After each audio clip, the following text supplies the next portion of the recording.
we're just taking it day by day. Yep, same. You know, Yeah. I think that's what you have to do. Yeah. You plan ahead and you can see ahead and you can see potentials and see timelines, but when it comes to actually living your life, you have to kind of take it day by day, don't you? And You really do. I mean, it's an interesting topic because I don't know. It's like, it's like we're being removed or forced out of thinking of the future. And yes, of course, certainly we've all done a lot of work to let go of the past and all the stories. And then all this information and data and code and upgrades are coming in, yeah, you know? totally. Yeah. And then you're like, okay, how do I do this? And I don't know That's how, right. I can't, I've been telling Morgan, I can't, and I'm a communicator, but I can't put my finger on it. Like I can't put my finger on what's actually happening. I don't think there's any words for it. It's like, It's very like, difficult yeah, to put it's it like into words. it's like a calmness is coming through, a relaxation, worries left, and it's just like a space more than, okay, you got to do this, you got to do that. You just kind of just get up and, and well, live in the moment, just, I know that sounds cliche, but yeah. It is. It's that 0 point field, Yeah. but then it's very easy to slip back into that chaotic 3D. Yeah. And at the same time have a conduit or stream to the higher dimensions, and then you have to balance all of those within you. Yeah. And it's a really difficult journey, because I think around 2012, leading up to 2012 and just after 2012, there was a very high expectation of going into this, and the feeling of ascension and the feeling of all that connection, and the fact that at last the truth was coming out into the world, and all the falsehoods and the trapping systems were breaking down, and we had all of that hope, and now it seems like we've gone through, and everything has to be metaphor really to explain the energy. Exactly. But now it seems like we've gone through instead of a merging where perhaps worlds are separating, or dimensions are separating, it's almost like there's been a complete split, a complete bifurcation or trifurcation, a splitting off. Yeah. And we're feeling that by 1 minute having this merge of multi-dimensionality within us and existing within that, and the next minute it's very easy to compartmentalize those and feel as though when you're in one dimensional state you've lost the merge with others. I mean, that's how I've been feeling over since the beginning of this year. 1 minute a complete merge and having that unity and that oneness with all the dimensional states at the same time, and the next minute being stuck in a 3D paradigm, and walking around and thinking, where's the higher dimensions? Where's my higher self? Where's that connection? I feel lost in 3D and I feel cut off. And a lot of this is to do with this last stand energy that is coming in from that service to self darker field, that they're pushing more than they ever have to try to hold on to those old paradigms. And sometimes we can get caught up in them, and that bureaucracy and that sort of red tape and all of the government systems that we're all becoming free from, we can get caught up in. And then we remember, but we are multidimensional beings. We do not need to be trapped within this 3D system. Okay, let's remember our training. Let's go back to those Starseed memories, and let's breathe and come back to that 0 point. And then when you go back up again into that merge and move into the higher dimensional state, then everything seems to be not irrelevant, but it certainly seems to be no longer this scary trapping feeling. You move above. And I think that the star seeds at the moment, that's where everyone is. We're all in these different states trying to navigate the third dimensional realm that's kind of changing so much, and in many ways it looks as though it's falling to pieces and is completely crashing around our feet, and still remaining within that hope and that new earth and that new paradigm. And so it's easy 1 minute, and it's blissful 1 minute, and you think you've got it, and then the next minute Yeah. You I don't love think, you, what's man. happened to me? I've lost it again. I love you. Yeah. You know, what I love is, what I love about what I do is people that are just being real about it. You've got to be. Everybody's got different, templates, or, different functions and in the universal jigsaw puzzle. But for you to have been out front for so long and still have that, it's the humanity of it. It's that's the whole thing. It's like, the human is the hero. The human is actually becoming a citizen of the universal family. It's like we are the new grid. We are the dimension. We carry that with us. I mean, it's just like, I don't know, it's mind blowing. We've been having a lot of stuff happen to us, especially since she got back the third week of April. But before we get into any of that, and I'm so glad you brought up what you did, because I have some missing pieces that I'm trying to fill in, and you've already started to fill it in, because you've kind of got you got a bead on what's going on in the global and the external. You've written about a lot of that since always, really. And then, of course, the higher dimensional stuff. Let me just welcome you, Magenta Pixie, our beloved sister, warrioress, newlywed. Big shout out to her beautiful beloved. And this is about her fourth or fifth time on. We've always had a really activating collaboration. So I just want to say thank you on behalf of everybody for what you do and for coming back and sharing space with us today. Thank you so much, Todd. And everybody, welcome everybody. I usually do a little roll call because you're all part of this vortex that we create every time we get together. We've had some amazing shows the last few days, amazing synchronicities, and I think this is going to be a real down-to-earth, raw conversation as usual with Magenta, with a little bit of magic and fairy dust. So, but you were talking about the, this external, the external collective experience, which would include all the elements of, that we know are out there and that have come to the surface, be it the Vatican, be it the what's stuff going on with Q, Trump. We're starting to see some divine feminines step into positions of power. I think in Iceland now, New Zealand, I think one of the strong South American countries. So you're seeing that play out.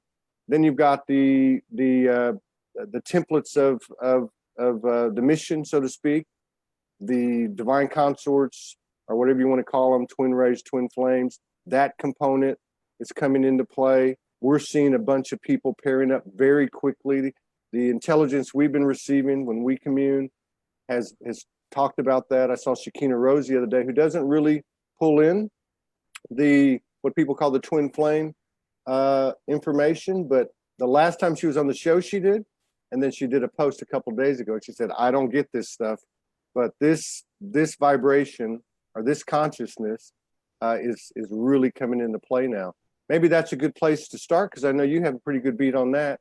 What is going on with the couplings, with these divine unions? What's their function? Can you give us any information on that? Lots and lots of reasons as to why the couples are coming together in that way.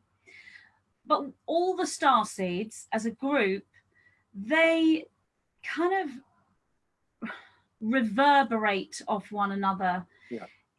In a way, like a giant signal. The more people that are aware, the more people that are downloading these light codes and opening their hearts and living this way, that creates a larger signal. And every time you open up yourself, you catch that, and you're like magnifying one another.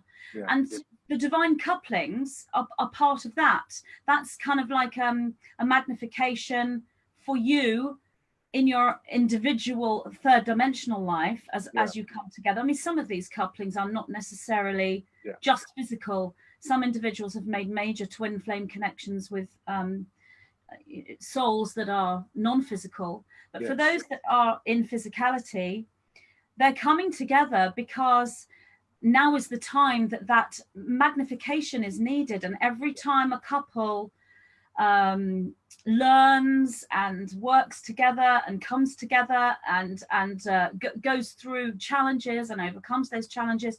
That's all added to this grid of light that we all connect with. The couplings are there for, it's almost like they're little diamonds, if you like, crystals, attracting a higher energy to them. And they've been getting ready to come together for many years. You know, this started, I would say, back in before the year 2000, but now more so than ever. And also the awareness is more heightened. People are more aware of what the divine coupling is and what a twin flame is and what a soulmate is. People are no longer in resistance to not having a relationship. They're relaxing, they're understanding that they can find divinity within themselves and that they don't need to be in a divine relationship to find divinity and spirituality.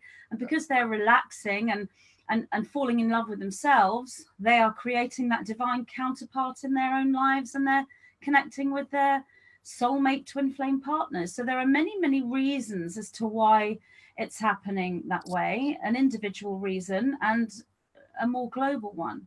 Yeah. It's becoming very, there's a lot of evidence building up, things that even the human brain can say, yeah, that's happening. One of the other things that's been coming out on the shows and in Morgan and I's personal experiences this year, especially over the last few weeks, to include a really impactful experience we had about 10 days ago, where we actually stepped into a monad, and it wasn't the first time. But what was interesting about it was the four of the energies in the monad asked us if we wanted to merge. And so each one of them merged with us. We had like a triad merge. We both went through it. Her eyes were closed, mine were open. That's a lot of times how we do it. And so we experienced it. And now each one of them was an individual merge. We had to go through the monad darkness, so to speak, before it happened collectively. We went through the darkness. In that period of going through it, we had to own it, which we did. We came out the other side. Then as each one came to us, they showed us their personal darkness, right? And the same process happened. And then we merged with each one. And the interesting thing was that each one of them, once we merged, or as it was completing, we saw who they were. They told us, they showed us who they were, and they were incarnated and friends. So that was pretty weird. Now, that's just an example. There's been a lot of people talking about the monad lately. Grace Solaris has been writing about it. We talked to Franco the other day about it. Do you have any info or intel on the on the monad? I can see you do. Yeah, I mean, obviously the 9 have been talking to me about that as well. It's so complex, really, because there's, again, so many levels to that monad, that monadic structure. And again, metaphor is often the best way to explain what that means. So on one level, this is a visitation from a higher dimensional structure that is a living geometry. It's a living plasma light geometry that contains either a section of intelligence or a unified intelligent field, depending on where you are with your connection with that monad. So it is an intelligent plasma light structure outside of you that is a living being, but also at the same time, it is your own memory field that is coming up into your awareness. It is an activated aspect of DNA, of quantum DNA. All of these things are the same thing. So it's very much our memories. It is the crystalline plasma silicon structure within the DNA. Perhaps we might know that as the Merkaba or the light body. It's that aspect of the DNA that the scientists call junk DNA that's becoming activated. We're seeing this monad as a structure outside of us, which it is, because it is a separate intelligence, but we also see this as within us. And this monad is either we perceive it as giving us intelligence, or we perceive it as bringing memory up inside us. It is a merge, and that is how a great majority of starseeds will move into this. It is a merge with, how you explained, with a being showing different aspects of itself, showing itself as an externalized aspect of you, and an externalized aspect in its own right. Sometimes the monad can come in the form of a piece of creation. So it can be a piece of music, it can be a book, it can be any small piece of creation, and it's complete in its unity. And you can take part of that monad and make a merge with it. It's kind of like, instead of looking at linear rote memory, so say for example you were to write a poem, and you would think, right, I'm going to write a poem, and I'm going to write line 1 and then line 2, and then I'll think about line 3, and then I'll look at the poem and I might change it about a bit as I edit it, and it comes into the memory in a rote way, in a linear way. And that's the 3D carbon-based memory structure at work. But the monad is a quantum memory. It's where the entire poem and a whole book of poems and a whole stream of books of poems all come into your mind at once. So it's also can be called, you've got bilocation, trilocation, multi-location. So a monad can be any of those. It's usually more of a multi-locational structure, and it can be omnipresent. So as it sits there, or you merge with it as if you're perceiving it as another being, you are actually downloading a huge amount of information, or creative information, light, all at once. And it remains within you. It's like a huge activation. And then afterwards, you have to then sort it out into a linear stream. But each person will see that monad in a very different way. So I'm seeing it as a plasma structure, geometric structure that is a knowledge and memory. But other people may see a monad as an actual entity, a light being, an angel structure, an avatar type structure. There are so many ways to view this, because this isn't this isn't a one-size-fits-all way of connecting with the monad. But what it is monadic consciousness, or avatar consciousness. And it's interesting that you should mention this, because the 9 have told me that is the consciousness we are experiencing right now when it comes to the Starseed collective on this planet, for this solstice gateway. That really resonates, and I love what you said about the different ways, because obviously the universe is going to communicate to each one of us in its own unique way, or however we can equate with it. So like everything you're saying is verifiable through our experience. I mean, we had a first monad experience where right here where we live, where before she left the first time, and we were brought into it. It was a circle, and they said, you both unconsciously come every night. Tonight you're going to consciously come. And the last time you were conscious was 60 years ago, when we planned all this, and you two agreed as part of it. You guys agreed too, to come down here and do this. Do Soulogy, meet up, and all the things that go with it. Then what happened the next time was we ended up going up, and there was 12. Now the first one, there was 24. There was like 12 of hers, 12 of mine. It's kind of how we saw it. We went up to the 12, and this was when we were, same situation. We're laying in bed, hands just, together, palms together. And so one stepped up, and the one that stepped up to speak to us was containing all of her essence and all of mine. So it was a unified soul of both of us, I guess, or however you would put that, a unified energy of both of us. And so that was interesting. And then the next big one was the one I described earlier. But in each case, In each case, it involved downloading a whole lot of coding, and even, you know, she visualized it one way and I experienced it another way, but it was very much what you're describing. And there also seemed to be, like in that big shadow of the collective shadow, when we stepped into that first one, or the first one I described, that seemed to be like a cluster energy, you know.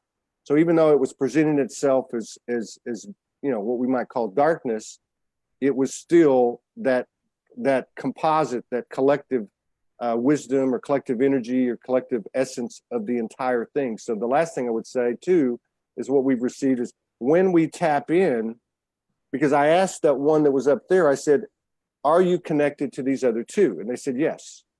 Yes, we are, but we're here. And then each one of these 12 or so has its own monad. So like what you're saying, I can see, because like you hit one and the math is like not even anything near what this planet can understand. You connect with one and there's a monad, and each one of those has a monad, and it just blows up, you know. So it's like warp speed. Yeah. That is what it is. It is warp speed. And funnily, you should say that. We need to be within our consciousness at the speed of light to actually activate this monadic structure. So what you're seeing here is the DNA, which is made up of, on a very base level, 12 presentations, 12 angelic structures, 12 chemical bonds. And then behind each 12, there is another 12, that they are sets of 12s. Mm-hmm. What we're moving into right now on a starseed level, because the starseeds, as in the awakened individuals, their consciousness is controlling the timelines for this planet right now for the first time in millennia. Wow. Which is, and it's been that way sort of increasing since 2012. So the starseeds have really sort of come into their own. That isn't necessarily visible and tangible within the third dimensional reality, but that is the situation. And when those starseeds come together, they all experience similar things that come in kind of waves. And at the moment, it is very much a unity consciousness. Now, that's very easy to say. It's very cliched, and you can say, oh, unity consciousness, we're all one.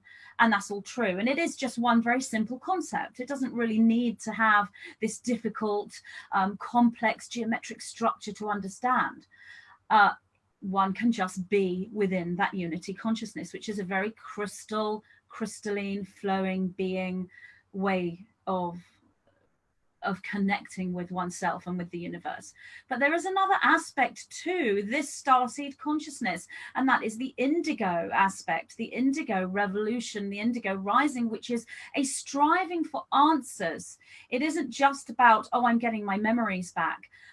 The indigo energy is very much about, why is this happening? What does this mean? What is this metaphor? What is an angel? What is my place in this universe? Because if you are moving back into a original strand formation within your DNA field, you are going to want to know, when you come into this indigo energy, what is happening to you. At the same time, if you go too analytical and too indigo, you can lose yourself within that and forget about the being and the oneness.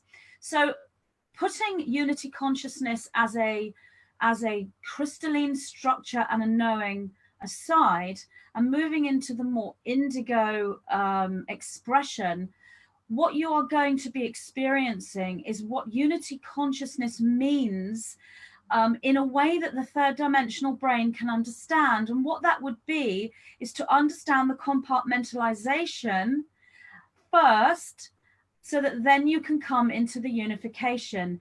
And so you will step by step understand what it means to be at one and in a state of unity with all. The first thing you do is understand that you are everything. You are unity within yourself. You are a unified, infinite structure. And you learn about yourself and what you are in this reality. And you learn that everything is within you. All of source is within you. Everything is contained within you. All the universe is contained within you. And the next step to that, once you have and you wouldn't think there'd be a next step to understanding one's infinite nature, but there is, because then you realize that everybody else on this planet, especially the starseeds, are all individually understanding their infinite nature.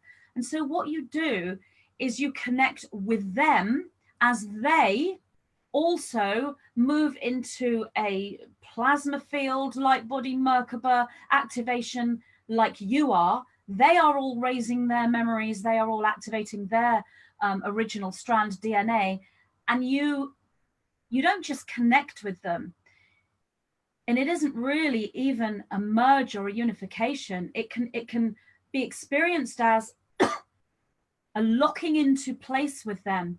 So you become this geometric structure of this quantum 12 and 12 and 12 with a monad and going into that monad and then more monads, everything that you're saying that you've been seeing, you then sort of energetically and geometrically lock in place with all of the other individuals that are doing this as well. And you become a grid, and you start to feel that you are part of that grid, and you start to feel this inconsequential little me. I'm just a tiny, tiny little fractal in this huge, huge grid. But then you move back into this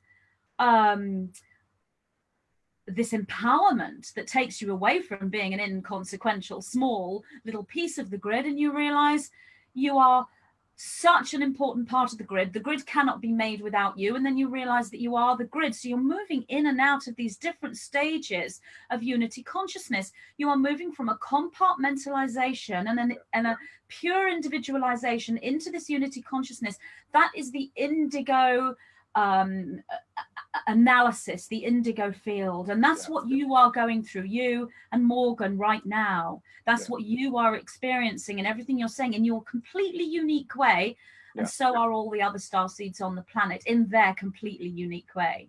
Yeah, we've had evidence of that too. For instance, a few weeks ago, we had physical helioscamos for the first time.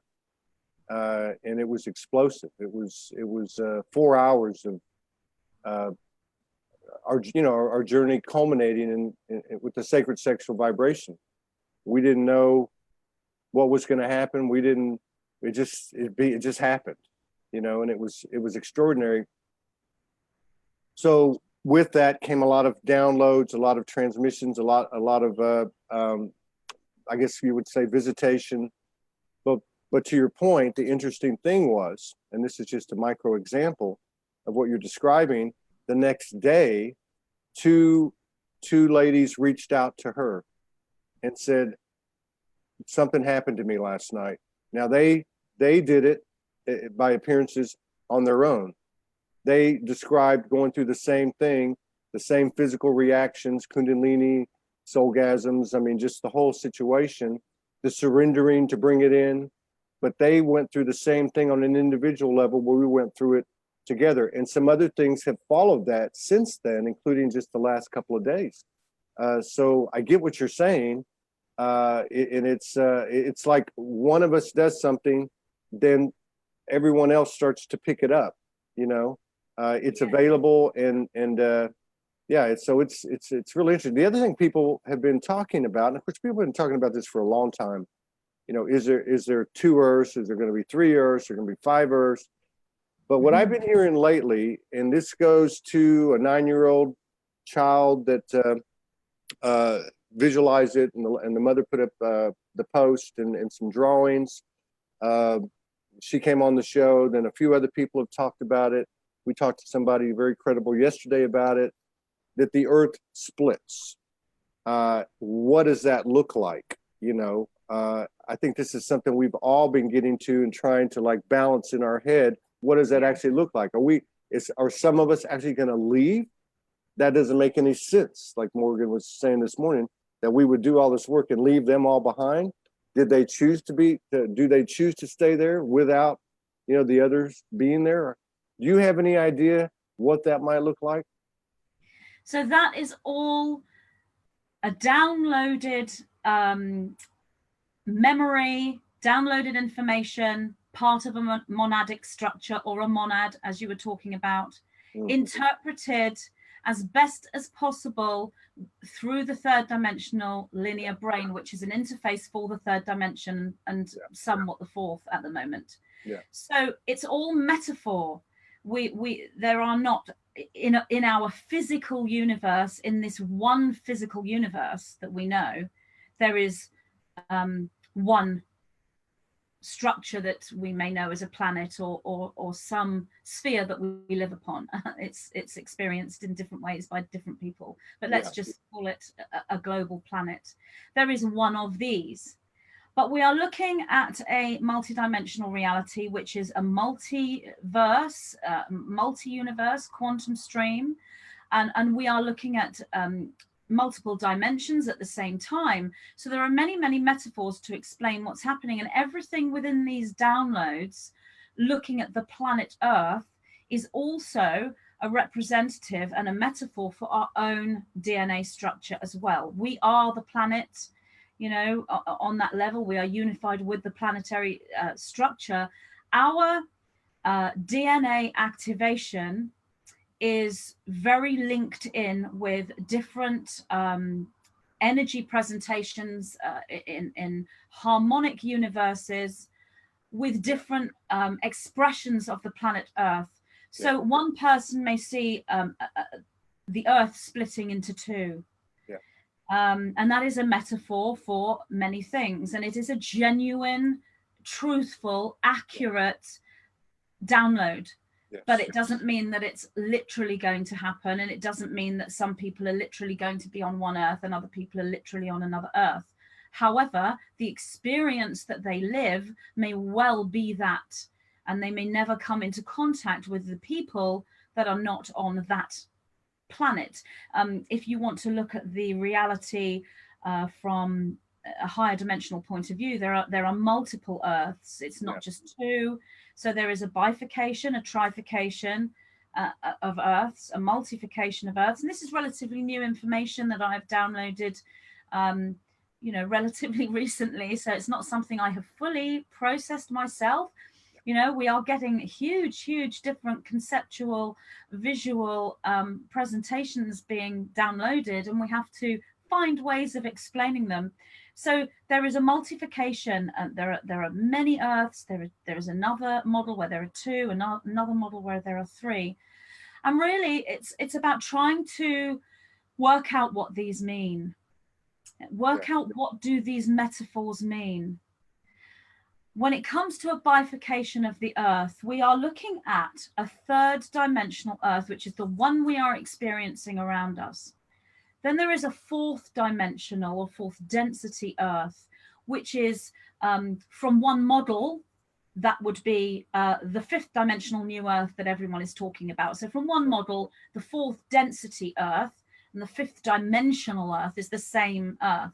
Right. And that will be the one that the majority of starseeds are experiencing and living within. That Earth is superimposed upon the third dimensional Earth. It's geologically becoming a fourth density structure in places. Only certain individuals are able to see this, and it is more of a feeling rather than a seeing, although sometimes it can be seen, because the whole energetic structure of that third dimensional Earth is changing. So you've got, let's say, two people, let's just simplify it, and you've got, say, Bill and Ben, let's say, and Bill is third dimensional and has not activated his DNA and has not moved through an ascension process, and Ben has. And Bill and Ben can be walking together down the street, stood on the same Earth. Bill is existing within the third dimensional geological Earth. His DNA expression and activation has not allowed him to be able to merge or lock in with this out of phase reality. His DNA isn't activated enough for him to be able to do this. And on a metaphoric level, we could say he hasn't been given a golden ticket. The golden ticket is an invitation to the new Earth. He doesn't have one yet. He can have one because they're there for everybody. They're an infinite amount of golden tickets. And then just let's take Ben. Now his DNA structure is at a level where he is able to perceive and experience higher dimensional realities, including the geological earth he is living upon, within the laws of physics within his universe. So he's able to see, or predominantly feel, a fourth density or fifth dimensional planetary earth. So when they both look at the sun, Bill is seeing a nice bright yellow sun, and Ben will see movement within the sun. Ben will see a different color around the sun. Ben may see and have inner visions of beings within the sun and a plasma reality, and the fact that the sun's an emanation and that there's another sun behind it. Ben may actually see through a telescope ships, whereas Bill wouldn't see the ships necessarily. Although if Bill did see the ships, then his DNA would start to activate, because Bill and Ben are stood next to one another and are walking down the street together. Bill can activate Ben just by being with him. Right. So then he will be able to activate his DNA and start to see this other reality that is becoming geological. And it is difficult to explain. No, I think that's a great explanation. That's some great examples. The looking at the sun, for one thing.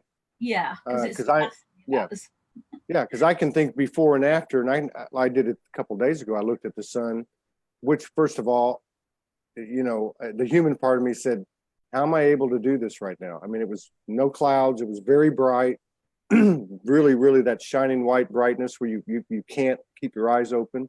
But I was able to do it. And then after a couple of minutes, you know, it turned purple, and then some rainbows shot out of it. So I think that's a great example. I think another great point you make is that if Bill and Ben are walking down the street, there's some, for lack of a better word, unconscious merging or activity happening, code exchange occurring.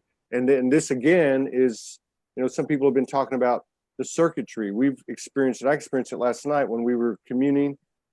I wasn't experiencing it in my body. I guess I was like her body. And as she was receiving everything, I could see all the circuitry in her body, all the different, you know, skeletal, the blood, you know, vessels, the muscles, and everything being connected. And everything was like lighting up. Like it was like sparking up, and then it started to flow more. That's what I kind of see what you're describing in terms of those code exchanges and that type of thing. So some of this, and I think the other thing that you said that's really cool is the fact that it is all metaphors. It is all metaphors, and so we can be walking down the street together, and one person's literally seeing one thing, and one person's seeing another thing. Yeah, you know? And which I think goes back to also where a lot of people have had problems when they wake up or they get to a higher elevation or a new threshold to cross, and they want to go tell people. You can't tell them. You know, that what you said about it's a feeling. It's like Ben's sensory perceptions are just not at a certain level, where the other sensory perceptions, human and higher, are, you know, with Bill at a higher level, and he's able to sense other things.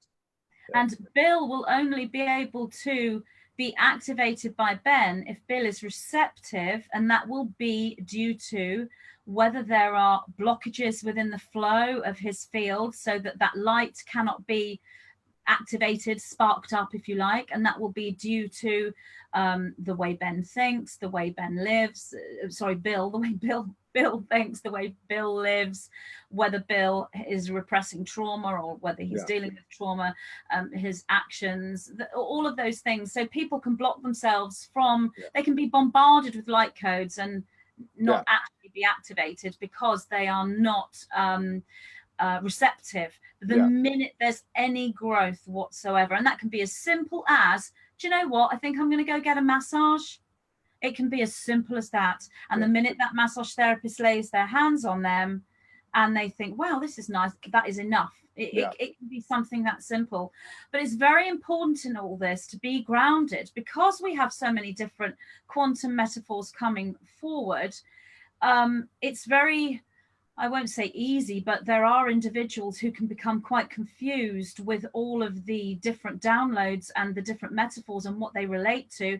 And of course, one individual may have the same metaphoric image as another, and they will both interpret that metaphoric image differently, and neither of them are wrong or right.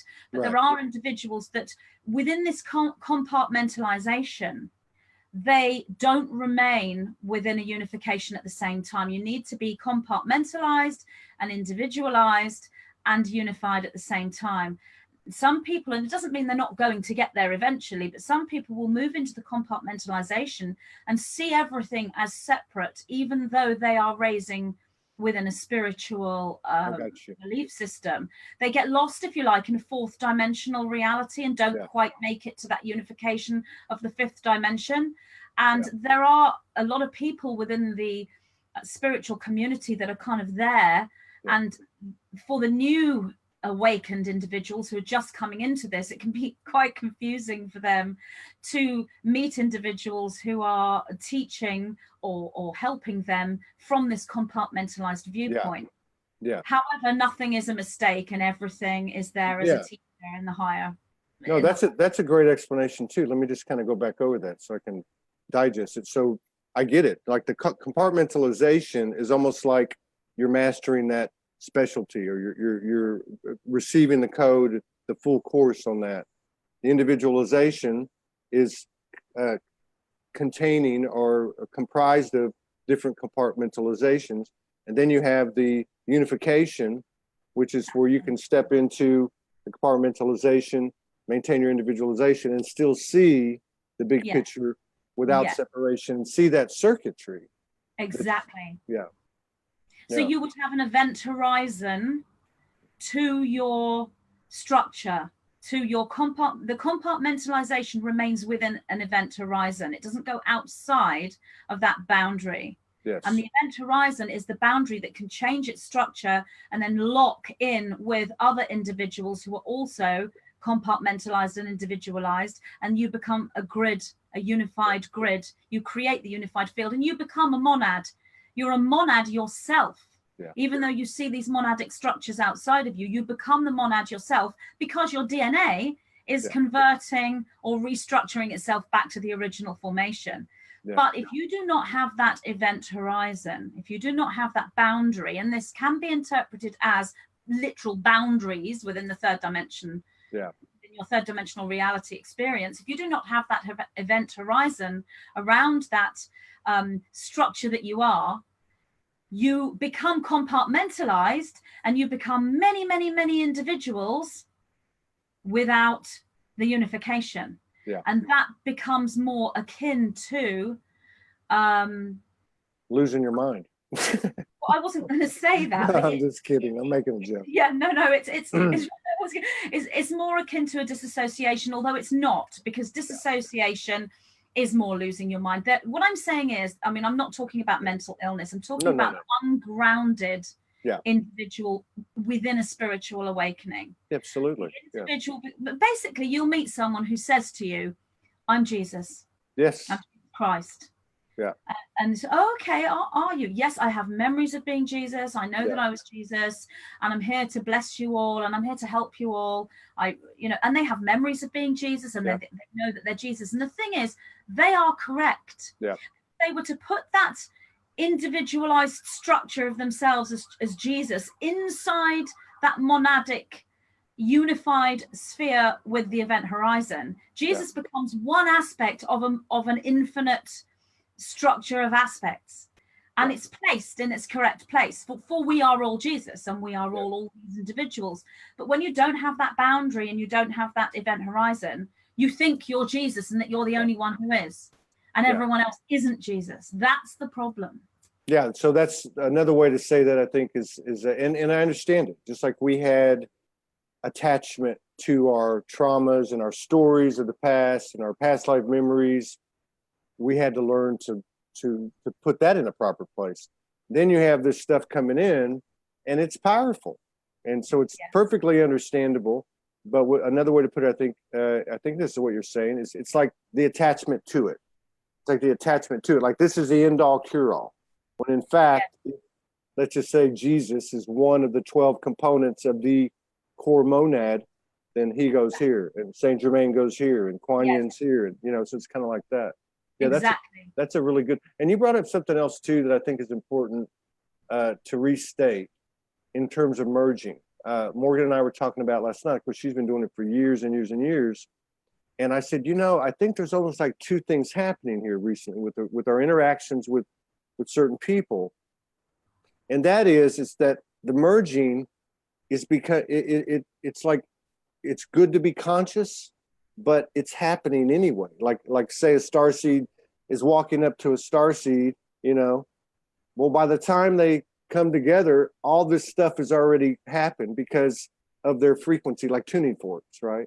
Yes. But then she said, because I said, well, and then maybe what we're all doing is preparing for the majority that's going to need to go back to the elementary, to the basics. But that at this other field in the realm, where the starseed realm, let's say, there it's more natural. It's just happening vibrationally. It's just happening. But one of the things she said, which is what I wanted to restate, what you said, was that you can have all the light code you want coming at you, but if you're blocked in that, especially at the heart, you're not going to get it. But if you are open to it, even if you're blocked, if you're open to it, to that growth and expansion, then like you said, it could be something as simple as a Reiki treatment, as soon as the masseuse puts their hands on you. Or drinking a green smoothie. Yeah. And I think that's important, not just for people who, because there's levels to everything. Yes. And you just described it perfectly with these the situation with the event horizon, the attachment to I'm Jesus or whatever the case is. That's some type of blockage, however that works. But that openness is a requirement for growth. It only makes sense. You've got to stay open to everything. And like she always says, why would you want to limit yourself? I mean, the last thing what we are doing is liberating ourselves from limitation. So, but I guess it's a lot on the human psyche, and maybe that's just part of the process. Like you said, everything's perfect. Yeah. Yes, because if you meet someone who is like that and has got that sort of ungrounded distortion, and perhaps you're just learning, and that person is teaching you something, and then you go away and find out that teaching is perhaps distorted and incorrect. That in itself, from a higher viewpoint, wouldn't be a mistake, because how can you see that which is whole and genuine and integrated if you haven't seen that which is not? So everyone is playing their roles from a higher viewpoint, and that is another thing to be aware of regarding this monad, the monadic structure. It is a structure of dimensional layers, and different dimensions have different perspectives. If you like, you could say that there is a being that controls or rules or lives within each dimension, if you want to use that metaphor, and you can communicate with that being. That can be a representative of the different aspects within that 12 that you're talking about within the DNA. But each perspective is different, and they can be contradictory from the third dimensional viewpoint. That is the paradoxical consciousness the 9 keep talking about. When you find that there is one viewpoint, one perspective that you hold and that you can actually assimilate into your paradigm, and then there's another one that is completely opposing, and you can assimilate that one as well, and you can hold these opposing viewpoints within your paradigm, that is paradoxical consciousness. And if there are 2 viewpoints predominantly within your paradigm, the 9 call that bilocational consciousness, which is the first step to what we are moving into when it comes to bilocation. We are moving into having and holding and experiencing that ability we know as bilocation. That doesn't literally mean that we are going to be in 2 places at the same time, and that I might have my physical body at home and my physical body down at the supermarket.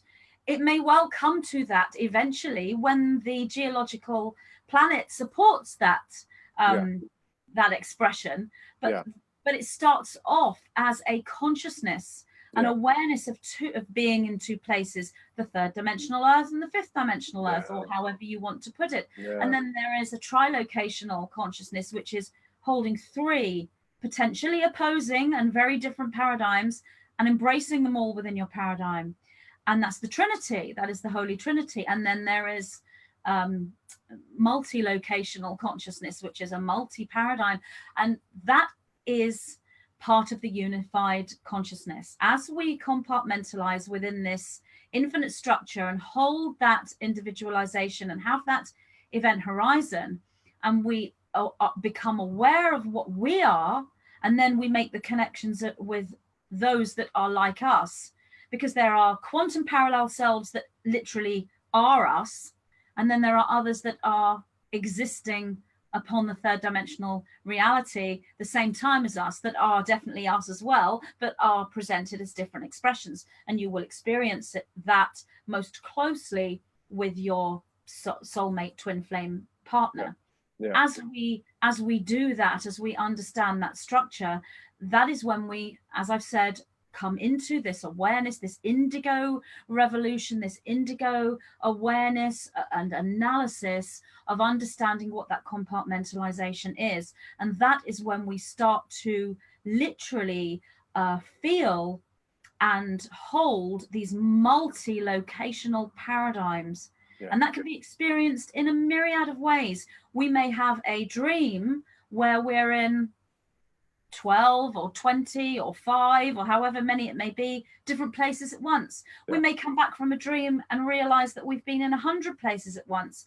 The 9 recently brought forward a new way of interpreting this, because it is very much this quantum field, and it's very triggered around this solstice time. Yeah. They brought forward this information about the crystal heart solstice gateway, where you can use a literal crystal in the shape of a heart, or you can visualize a crystal and look through that crystal, or have an actual crystal next to you as you do the exercise, and you actually see one planetary system, however you wish to view that Earth, whether it's round, flat, squashed, whatever you want to view your Earth as, that's entirely your prerogative to hold that paradigm. We cannot judge someone else's paradigm as being ridiculous, and everyone has a viewpoint, and within that there is a reality that molds itself to your perspective. So we can look at that global presentation of Earth, and instead of seeing 2 Earths or 3 Earths as one very good metaphoric presentation, they brought forward a new one, which is to see these crystal shards of light, which are representatives of different alternate realities or quantum fields, and then actually focus in on one and take that one and then analyze it. It's very similar to what you were saying about the monad, and there's a 12. Yeah. When you go into one and you look, then there's 12 more. Yeah. And then you're seeing all of this circuitry. Yeah. Well, this is the same thing, but using more of a crystalline vibration for the crystal individuals, because you can't really say that some people are crystal individuals and some people are indigo individuals. That is a third dimensional interpretation. And it's true. The majority of people do display an indigo personality, like me. I have an indigo personality, or a crystalline personality, a crystal personality, where they'd be more soft and healing and not so talkative, and like me, they'd be different. But really, we are a blend of all of these. Yeah. And so the crystal aspect is the aspect that wants to be. You were saying about this it's already happening. It's happening naturally. That's the crystal aspect. Yeah. So, but the crystal individuals who do hold a predominant crystal personality find it quite difficult to work on the indigo analysis. They want something more visual and more heart opening. They're very centered in the heart. That's the brain for them. The indigo are here in the pineal gland. Yes, they've got a very open heart too, but they love being up here in the analysis and in the focus and in the pineal gland and in the sight. So this visualization the 9 brought forward is very much for the crystal aspect of you and the crystal individuals to see these shards of crystalline light as quantum reflections. There's an infinite number of them, but you will see the ones that are right for you, and then you zoom in on those and then start to analyze them. And what they are crystal shards that will contain several monads within them. Wow. So they are, if you like, a sort of a tube presentation of a monad. A monad would perceive as being very geometric, much like a snowflake, and quite round. But these would be more tubular expressions, and it's just simply a vertical or horizontal or circular geometry. Yeah. So this is just a new way of viewing these different compartmentalized aspects of the externalized presentation of self that we are all going through right now in our own unique way. And a huge amount of people are experiencing this right now. And many people might hear me talk and think, well, what is she talking about? I don't understand a word she's saying. And yet deep inside, they will be feeling, actually, I'm kind of resonating with this. And I do understand on some level, even though I don't understand up here. You don't need to understand up here. A lot of the time, I don't understand up here when I'm speaking. It's coming from that monadic, that 9 presentation. And I often process things after I've said them or simultaneously to saying them. Often the information comes before you've processed it. So don't worry if you don't understand what is being said here. Yeah, if it's come in, it's going to come to you. Now, and I love what you said about the, the consciousness is created first. I guess another word would be like thought. So like the bilocation thing. So, there, and a lot of us have experienced that. It would only make sense as the frequency is raising, that it would start to materialize, because that's what this whole trip's about. I mean, it's all about physical matter, made in the image, or as above, below, however you want to put it. Another thing I wanted to ask you about, see what your perspective was on sovereignty. Sovereignty expanded, though, because as you were talking about earlier, just as we had to detach, so to speak, and put the past and the traumas and the stories in their proper place, to do the same with the higher dimensional connections and apparitions and that type of thing. Sovereignty. What role? There's a lot of surrender when it comes to being this divine human in this transition. Where does sovereignty stop and start? Is it in our best interest? It is our natural nature to remain in our dominion and in our full sovereignty, regardless of what's being shown to us, whether it be the darkest hell or the highest light. And I'm talking about even like in your case, like speaking to the 9, or in my case, speaking to my guides or a galactic brother, or whatever the case is. There's something going on with sovereignty, at least in my mind, that kind of like it's like a thin ice with free will, universal will, alignment. I mean, does that? Are you getting what I'm saying in terms of the sovereignty? And where is its place? Where does it stop and start? Especially with the information coming in, and we all get these directives like, you need to go take your clothes off and run outside in the pasture and howl at the moon, or whatever the case is. I'm just being extreme, but we get that stuff and we follow it. And sometimes we have that little discussion like, well, I don't want to do that, or go away for now. I'm trying to do something else. You get what I'm saying? Well, if somebody runs outside naked, howling at the moon in a busy built-up area, that was those ungrounded people I was talking about. If you've got a great big field and there's no one around, then that's the one I'm talking about. Yeah, I'm grounded, so that's the one I go to. So you said, is it in our best interests to remain within that sovereignty? And it's absolutely in our best interest, but that doesn't mean we're going to do it 24/7. Sovereignty is exactly the same thing that we've been talking about since we started talking. So the sovereign being is the infinite structure within that event horizon. Right. The event horizon is the boundary to one's sovereignty. One must have boundaries to be sovereign, like a country.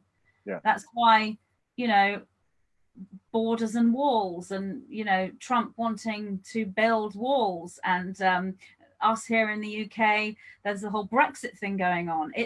We are matching within the 3rd dimension what's happening within the higher dimensional state, which is a return to our original DNA structure, our original human self that we had taken from us, or that we chose to let go of, or whichever way you want to look at it. Yeah. So sovereignty, being the sovereign being, you are an integral, unified structure. Yeah. And the event horizon is your boundary. And when you remain within that, and it can be called 0 point, it can be called being inside a vortex, you know, whatever you want to, whatever words you want to use, that is your sovereignty. And when you are activated at least to around, again, this is a metaphor, the 5th DNA strand, which again is metaphoric, and that's a whole other subject. When you are, well, let's just say you're a 5th dimensional thinking individual. Okay. When you are at that level, you will be a sovereign individual, or certainly have the ability to move into sovereignty, which is very akin to integrity. Integrity, truth, honesty is all part of sovereignty. This is taking the pillar of light. So if you imagine that there's this vertical pillar running through you, you would be in the center of that pillar of light. That's also Excalibur. You are knighted. You are knighted by Excalibur. The Lady of the Lake raises her hand and gives you, the seeker, Arthur, the king, Excalibur, and you take the sword. It's all the same thing. That's your sovereignty. Same with the Knights of the Round Table, and they all put their swords in, and there are 12 of them. And these are the 12 structures of the DNA. That is the circuitry, that is the monad. All of the metaphors that we've had since ancient times, all coming back to the fore for us to analyze. So that sovereignty is your integral self, that is a understanding of the infinite compartmentalization, that you are all things. Therefore, you are learning about what these things all are. But that doesn't mean you sit there and think, right, okay, so that means I'm God, I'm Jesus, I'm a wardrobe, because that will take you a multiple amount of lifetimes in a linear sense to understand it. You cannot understand it from the 3rd dimensional perspective, because it's linear time. There's not enough linear time for you to compartmentalize. This is a unified compartmentalization that you take at once. And that is what the 9 are calling the multi-locational consciousness, or the omnipresence. The omnipresent consciousness, which is an infinite consciousness. It is taking the monad, which is all and everything. And within that all and everything, it's not just about all and everything as in truth or idea. It's all and everything as in who you are. You are all things, and you place those things as a feeling. And that feeling will give you a visual. And that visual is your monad, or your event horizon, or your crystalline snowflake, or whatever, your geometry, your circuitry. That's how you take this structure. And then you can hold it as a unified field, as a unity structure. And you know with every fiber of your being that you are sovereign, and that you are unified, and that you are fully compartmentalized. And unless you can take that knowing, you are lost outside of this 5th dimensional reality. You are sort of lost within a 4th dimensional reality and ungrounded. The grounding is the boundaries. This all comes down, if you want to look at the chakras, to the solar plexus. This is the power center and the open heart, of course, and you need all of the chakras, because that's the Excalibur, pillar of light. But if you are having trouble understanding how to move into this grounded, these boundaries, and find that event horizon within your infinite structure, if you're having trouble with this, you can do things like martial arts, Tai Chi, you can do yoga, you can do something that brings you into the center of the solar plexus, or you can use your life experience as well. So somebody rings you up on a Monday morning. Can you help me? I need to move house, and my house removal person has let me down. Can you help me? But the thing is, you've already decided in your mind that you want to take Monday morning off and just sit down quietly by your garden pond and meditate. That is just as important. Then you make the decision, do I let go of my meditation quiet space and go and help my friend to move house, which will exhaust me, but she's done a lot for me? Or do I then say no to my friend and go and carry on with my meditation plans? The thing is, there's no right or wrong answer there. Right. Completely your choice. That's where the free will comes in. The point is, do it within integrity and sovereignty. So the decision is, actually, I'm not going to meditate today. Yes, I'm going to help you. I'll be there in an hour. And you do it willingly. But if it's more like, oh, okay, yes, I'll be there. And the whole time you're thinking, I really don't want to do this. I can't believe that I've got to be here helping this person move. I wanted to be sat by my pond meditating. I'm so annoyed and frustrated and I'm distracted. I shouldn't be here helping this person move. You have lost your sovereignty then. But that is not a judgment, because we all do it. I do it. I have done it recently. I have come out of my sovereignty and been exactly there and done something that I didn't want to do. And I'm moaning to myself inside, wishing I was somewhere else. I do it. And yet I have the 9 and I have the understanding of sovereignty and I know what the event horizon is. I understand my compartmentalization and I still do it. So don't beat yourself up when you do. It's just placing all of this and thinking, okay, on that particular day, I wasn't really in my center and I wasn't really in the full integrity. I'm not going to blame myself. I'm learning. I'm a human. I haven't got my 12-strand structure back yet. I'm on that path. And you go back to the zone and you go back to the teaching and you do whatever it takes to get there. If it means meditation or yoga or eating healthily or going to listen to some amazing music or go and listen to some inspiring spiritual teacher that you love, just whatever it takes to come back to that sovereignty, to come back to that feeling and find that compartmentalization, ground yourself again. That's what it's about. It's such a journey of multidimensionality, and it does involve a 3rd dimensional reality as well. One cannot leave that behind. You know, you just can't sit by your pond and float off into the higher light 24/7, or then you're not here. You have to do the stuff here too, and it's not easy. And then on another level, it is. It would defeat the purpose. We're human for a reason. So, and I had something like that happen to me. It was in May. I wanted to launch this damn website. You know, I mean, it's been 2 years. It's been just like, and the other 3, that kind of involved Morgan and 2 others, said no. They said, we're not even close to being ready. And I'm like, BS, like, we're doing it. You know, I'm tired. We got to do it. I mean, and so then I said, okay, all right. And it really hurt. And for 2, 3, 4, 5 weeks, it wasn't, I would have to say I was in integrity, but it wasn't like instantaneous.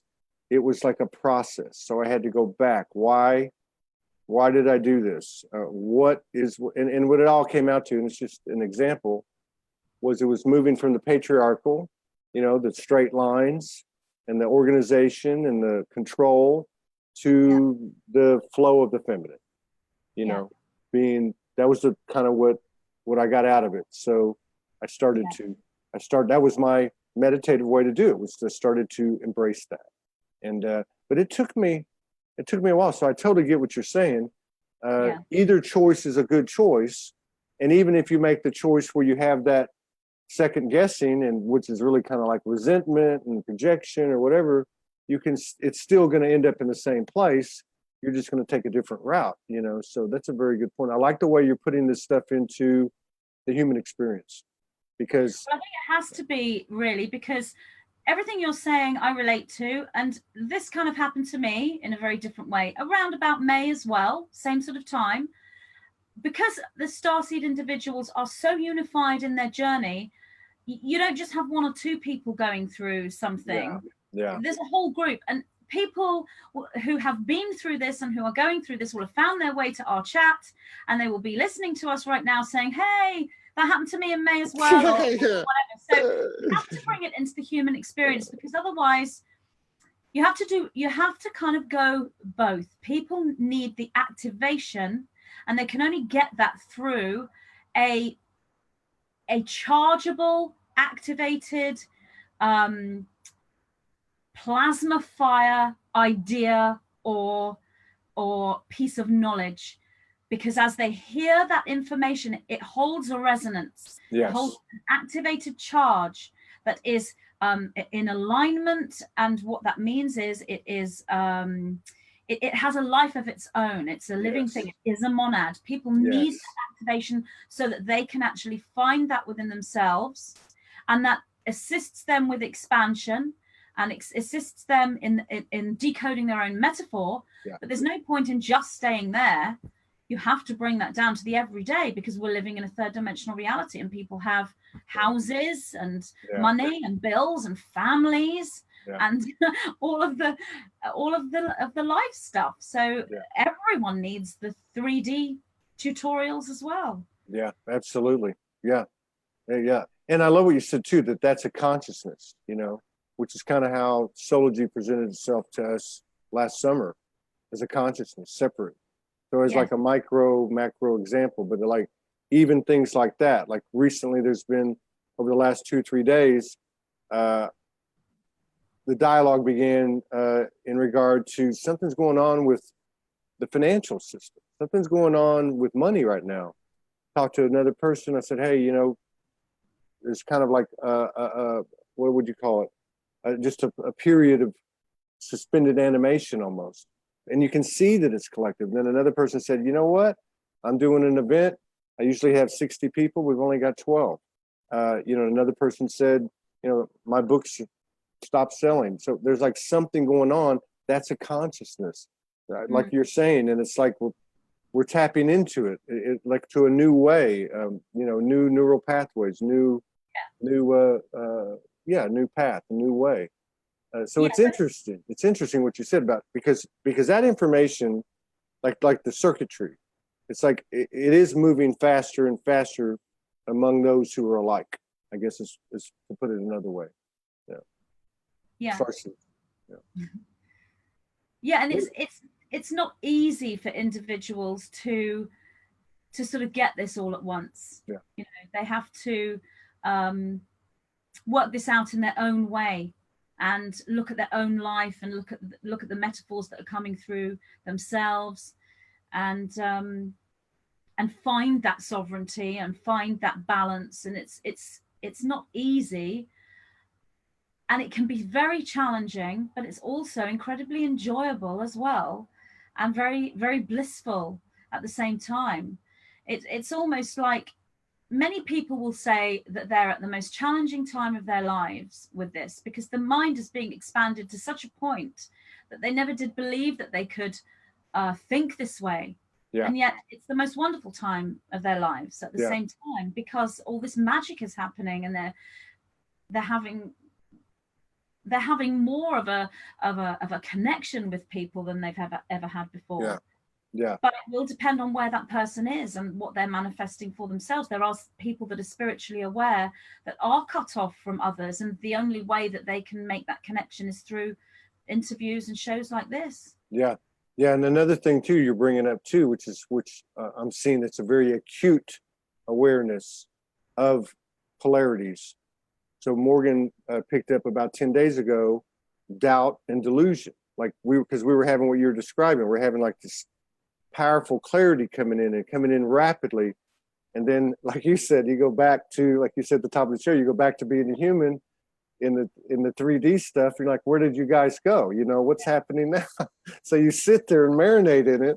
So it's weird, because we've all had that doubt and am I delusional through our path, you know, especially when we first woke up, like I'm crazy, or they say I'm crazy, maybe I am crazy. And then you had the bombs come in, the love bombs, the wisdom bombs. And now it's like really acute to me. It's like they're fine lines. So the delusional questions or the doubts, they're not like severe, but they're there. And you're like looking at it going, what's going on with this? While you're having these other, you know, divine episodes, divine intervention, whatever happen at the same time at a higher level. So it's really kind of strange. It's like taking the polarity game to a higher and higher, wider expanse, pinpoints versus big blobs on the, you know, on the ground, and then that 0 point actually almost like it's getting bigger, you know, like it's getting bigger. Yeah. And that's exactly what is happening. Polarity is expanding and raising, and we are experiencing that. That's exactly what is happening, you know, globally.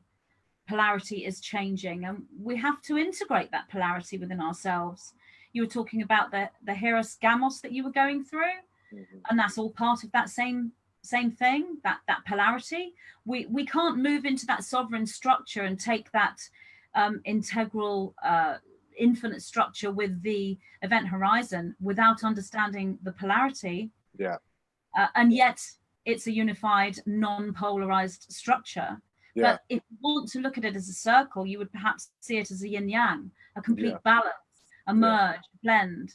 But the polarity, and that's where this whole third dimensional reality is coming in. And sometimes we can feel like we're pulled completely from our path. I mean, you were saying earlier about wanting to do your website, and from one point of view, you're being held back, you're being prevented from going forward. Other people have got different thoughts to you, so there's a polarization. From another perspective, which is just as valid, it's all about divine timing, and the website structure in its own right and isn't ready to be born yet. But it's like you take both of these structures. I've had the same thing with my next book. You know, I've had plans, right, I'm going to get back to my book because I've written a lot of it already, channeled a lot of information, but that's been sort of stored away in my computer archives sort of from the end of last year. And every month I'm like, right, I'll get back to it. And then something happens and I can't, because I have to go into a almost continuous monadic place night and day to be able to bring forward this high level information that comes through me. And if there's any 3D distractions going on, even if they're nice distractions like a wedding or something, it's not easy to get. I bet there was polarities with that. We haven't just had one. I mean, it's been non-stop. We were married in March. My son got married in May. My sister was married on Sunday. My cousin was married at the end of July, and my other son gets married at the end of August. So, and it's beautiful and it's lovely, but there's 3D stuff to think about when you are planning events, for example, or attending events. And when you are in a flow of opening up that light field within and moving into that integrity and drawing down that monadic information or communicating with the nine, however you want to put it, it is a very different way of living.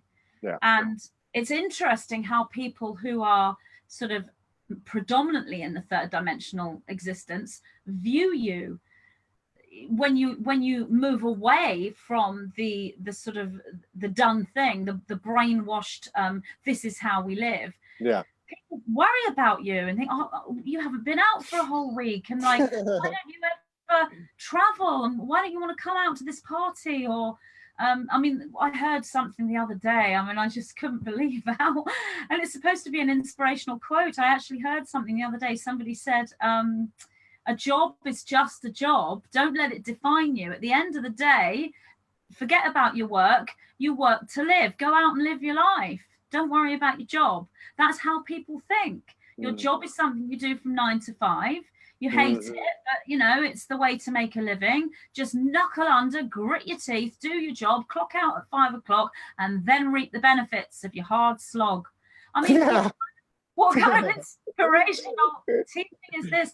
And I replied, this was online, and I said, what happens when your job and your life's mission and the knowing of why you were incarnated here, what happens when your job and your life's mission become one and the same, which is going to happen to every starseed. And that's why we've got a money issue right now, because with the unified structure, as we move into this compartmentalization within self and we become this knowing unified structure, this structure that we have analyzed and have understood, we're moving into abundance because we are in unification and pure sovereignty, and that is an abundant flow. So the money systems on this planet must change to accommodate not just the unified structure and the flow, but the way the systems will work.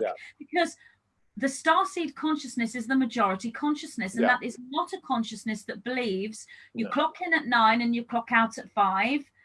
and then you have your holiday twice a year and go drinking on a Friday night. That is not the consciousness that the starseeds hold. It is a unified structure, meaning all day long and all night long is your job and your mission. You are unified with your entire life. Everything you do is all part of soul evolution and unification. It is a spiritual journey that has to come into our reality. So the money systems must change, because the whole structure on this planet regarding jobs and work and wages and how we access our money, that has to change, and it will look like it's falling apart when it changes, which it kind of does look like that now.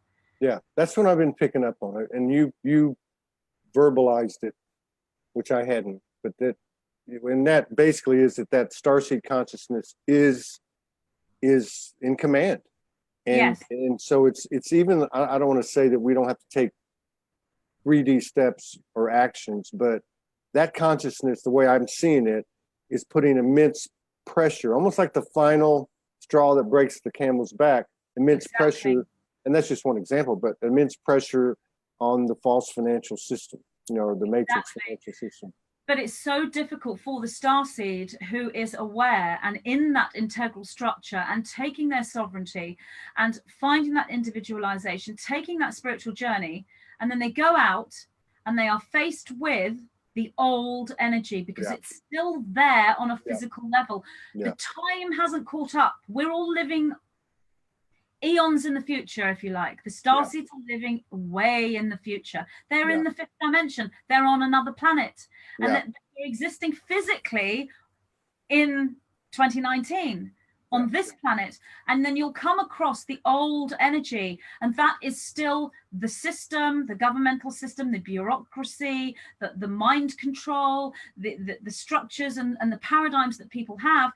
And the starseeds are going to be faced with this everywhere they go, because there aren't that many starseeds on a number level, when it comes to the amount of individuals, when compared to the 7 billion on the planet. The energetic of the starseeds is much larger. The energetic of the starseeds is controlling or is leading or merging with planetary system. It is the predominant vibration. It is the positively polarized vibration. But those starseeds are coming across this old energy all the time. And they have to find ways to deal with this and navigate this old energy and remain within the new energy themselves. And that is why one becomes sovereign and finds the event horizon and compartmentalizes oneself in an infinite structure within it, because one can call this a bubble, if you like. Your own personal bubble. That would be a good way to put it. You remain within your bubble when dealing with this old energy. So you're still in the fifth dimension. You are still in the future. However, it's not easy to do, and it's a new thing that's been done. We're doing this for the first time within this time period, within this known history. And each time we learn to do this, each time we discover, think, I stayed in my bubble that time when I was dealing with that really irate person who was suffering from road rage or whatever it may be. I stayed in my bubble. That piece of learning becomes a memory field. It's living, it becomes a monad, it becomes a section of a monad, it becomes a memory field, and it stays there. All the starseeds who are open and in flow then have access to it. So it only takes one person to learn something, and that reverberates through the starseed network and coming down. So if you like, you could say that these downloads, these monads, these light codes and structures that are coming in from the center of the galaxy are put there by us through our memories and our learning. It's a continuous spiral, and there is no beginning and no end. And you asked me earlier, where does sovereignty begin and where does it end? It's infinite. There is no beginning and there is no end to sovereignty. It is a circle. It is actually a spiral, and that's what we are. It's a never-ending spiral, and that's the DNA. So everything is within the starseeds' consciousness right now, where they all are, and specifically this is firing up around the time of the solstice, where they all are is balancing the different dimensional perspectives within themselves, the different compartmentalized aspects within themselves. It's a balancing act. It is a balancing act through integration. It's an integrative balancing act. That's where they are right now. But they're doing really, really well. Yeah. Evidence might not suggest that on the third dimension because it isn't tangible and can't be seen unless you log onto YouTube and find chats like ours. But it is there, and the starseeds are doing really, really well. Really, really well. Yeah. I know this is kind of but I don't want to get away from it. Kind of a trivial question. It's going to be a really short answer. Well, I mean, this thing that people talking about the event. Yes. You know, the blink, the universe blinks or winks at us and everything. And again, like you said, everything's a metaphor. But yes. It just strikes me the literalness that is being projected in some of the community, you know, and I'm not judging anybody. I'm just kind of going, can we just stop talking about this? We had a kid on yesterday, a 13-year-old kid, beautiful kid. And he said, I don't know if it's already happened. I don't know if it's going to happen, or I don't know if it's happening now. Well, all three of those. Right. The thing is, each individual is at a different level of expansion and having to integrate. Some people are still linearly thinking, even though they are spiritually aware, and they have a lot of knowledge, and they may well be in contact with non-physical entities and higher dimensional structures, but they're interpreting everything in a linear sense. So everything's on a one-tracked mono. They're having to sort of sequence everything. And then you've got people in bilocational consciousness, trilocational, multilocational, and moving in and out of all of these. So everyone is going to have a different interpretation. The event is the same thing as the rapture in the Bible. It's identical. So the event and rapture are one and the same thing. Yeah. Just to put that out there. This is from a higher dimensional viewpoint when looking down upon the third dimension. Yeah. This is a flash of light in one moment, and that one flash of light coming from the solar system or the galactic core spills all over the planet and into everyone's DNA and changes everyone instantaneously. That is the correct viewpoint from a higher dimensional perspective that is out of linear time, interpreting that event, that situation within the third dimension, how it looks to them from the higher dimensions. So if you've got a channel or an intuitive and they're picking up this metaphor, it's correct, it's right.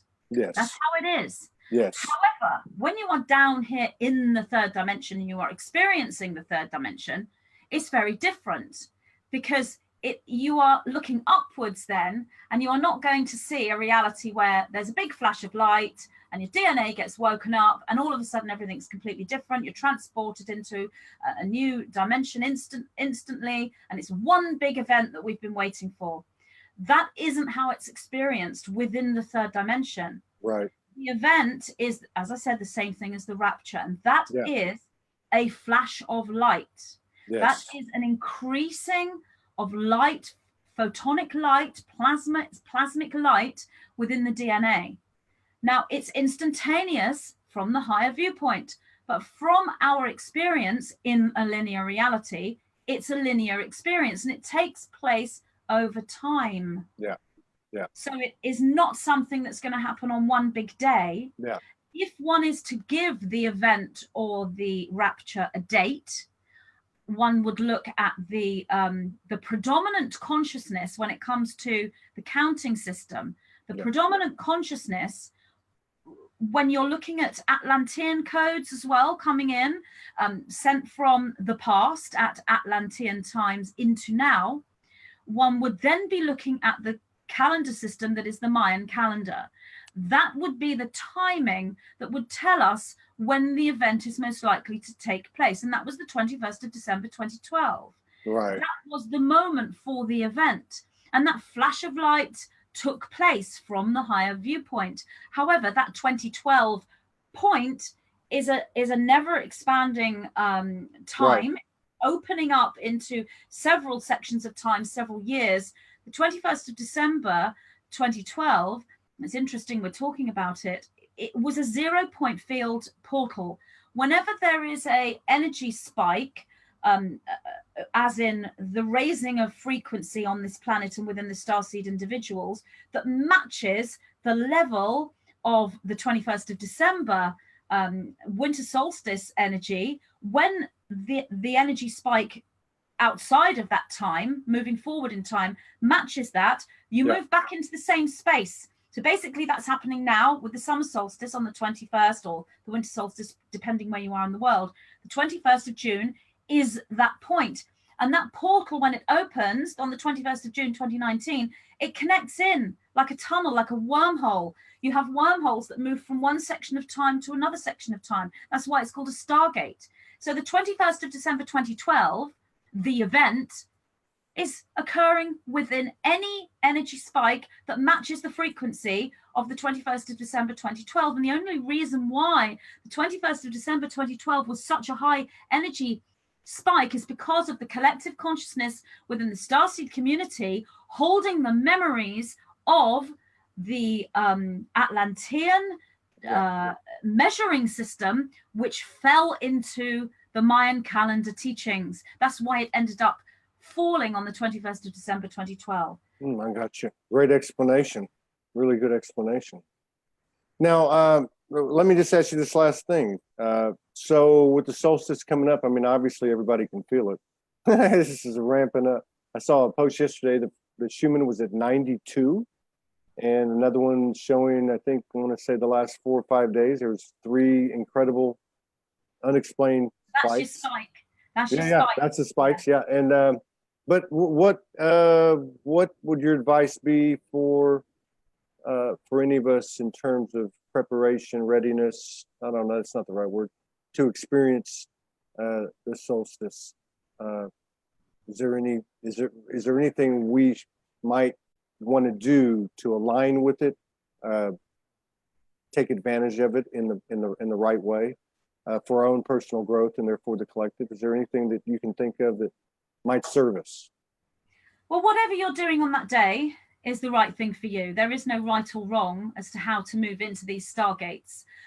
There are people who desperately want to be doing something spiritual, but they can't because they have to go to work, or they've got an event going on, or they're not feeling well, or whatever. So you can't get it wrong as long as you are receptive, as in, I am receiving the energies of this stargate. I am a higher dimensional being. I am awakening my DNA, and it is restructuring back to the organic structure in its fullness, in its infinite presentation, and I am able to receive this energy. So as long as you have those thoughts within you, then that's great. But if you really want to attune with it in a deeper way, in a very aligned way, do whatever you can do to get the emotion of joy, happiness, and if you can get up to ecstasy and bliss, then even better, because then you are in that golden mean frequency within the body, and that's when you are in your sovereign self, and that's when you are compartmentalized within the event horizon. So if you can do whatever it takes to bring bliss into your being, now you can create an altar for yourself, where you can put things down within that altar that might be a part of your manifestation. So if you want to write a book, you can actually have a picture of a little book, or if you want to connect with a loved one who's passed over, have a photograph of them with a crystal, or light a candle, or do all of these magical spells, however you want to be.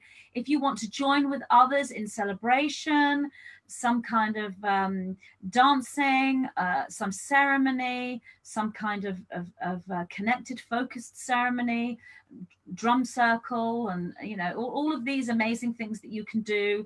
Go and do those. If you want to do a yoga practice, as long as you can remain receptive to the energies. And that is very much about just being in a state of being. Whatever you do is right for you, whatever you want to do, but to actually match that energy as best as possible. Move into that integral space, eat well, feel bliss, be loving, surround yourself with your crystals, go into meditation, join with another meditation, connect with all the other star seeds. All of those things are right. You can't get it wrong. Yeah. So to try to match it, align it. I like the ecstasy part. I'm going to have to talk to Morgan about that. Guess we're going to have to make some plans on the 21st. But if you're with your partner, you can do things together. Go out, just you know, the two of you. You don't have to be with others. You have each other as a connection. Go out for a meal together, or go and have an early night. You know, there are many ways to connect with that energy. I'm thinking skinny dipping at the waterfall. I'm kidding. Or running in a field, showering at the moon. Let me just put this up real quick. You know, this is the year of sovereignty.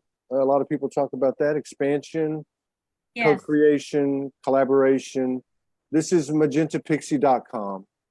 And we serve ourselves, we serve each other by supporting ourselves, supporting each other, our brothers and sisters, especially someone like Magenta, who's been out there doing it for so long, breaking down a lot of energetic doors for many of us in many categories, to include, you know, making her work, her mission, her work, however you want to put it, her play, her work, her mission, because we all know that's not an easy transition to make.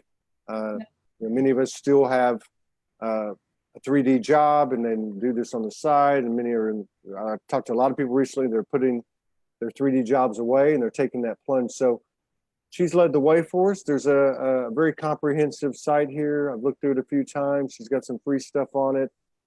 She's got an online shop. Of course, a lot of the media related stuff is here, events, you know, links to her books and such. Give her a visit. Let's support our beautiful, beloved sister as she supported us selflessly for so long. And if there's anything that you would like to share with us, or you've got anything coming up, channel, light language, announcement, just anything, you know, the floor is yours for the last few minutes. Can't think of any announcement. I mean, I'm working on my next book at the moment, and I'm totally dedicated to bringing that information forward. I have no idea how long that will take, but the next book is very much about everything we've been talking about today, which is the compartmentalization of self, understanding the integral sovereign structure of who you are within that event horizon, being an infinite structure, and then making the connection with other infinite structures that are identical or are parallel to you, and creating this unified grid and breaking that down into a geometric sixth dimensional teaching, which is coming through from the 9. I have no idea how they are going to present this. I know roughly what it's about because that was the monad that came to me. There's a lot of dark stuff too that is usually there, that's being integrated within the next book as well.